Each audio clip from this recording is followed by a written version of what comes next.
Now this article is about Graham Kerr and myself. Graham Kerr, decades ago, was a TV chef, and he was called, his nickname was the Galloping Gourmet. He was a chef that would more or less gallop around his studio audience, teaching them how to cook. I'm not quite that flamboyant, but I do share the desire and the love for cooking. And I'm not sure why Graham Kerr loved cooking. I know why I loved it, or love it, and started it. My mother, prior to even around when I was probably 10 years old, had developed rheumatoid arthritis, and then that morphed into lupus. And essentially, for all the years from, say, 10 to her early death,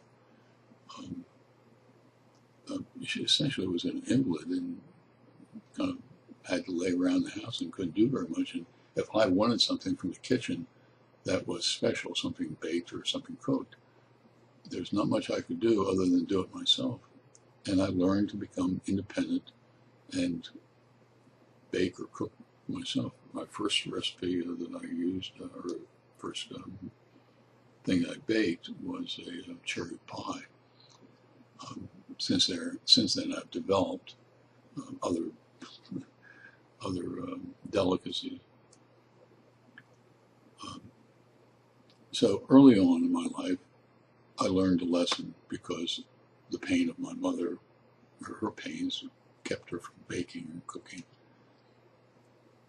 At the sunset of my life, I've danced with death twice. One with a subdermal hematoma when I fell and hit my head and caused bleeding in the brain, and was in the hospital for a month and don't remember it.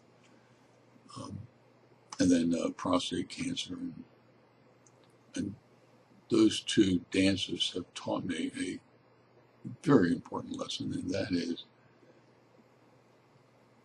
you're not immortal. You got to live every day as if it were your last, because you don't have too many every days left before the last one. And so I'm really back into cooking, and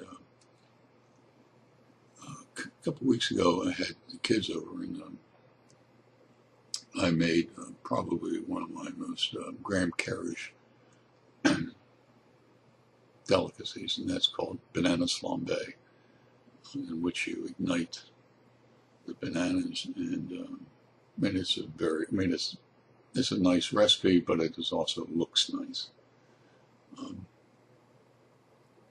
The other tie into Graham Kerr, other than the cooking, I don't know why he loved cooking. Maybe it'd be sometime when I come back to Scotland, I'd like to interview him and find out what was the motivation for him to get involved in cooking.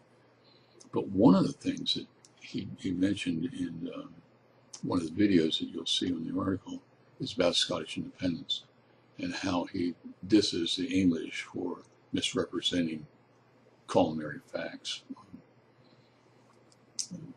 Things like crepe Suzette and things like that. So I hope you enjoy this article, and I also hope you enjoy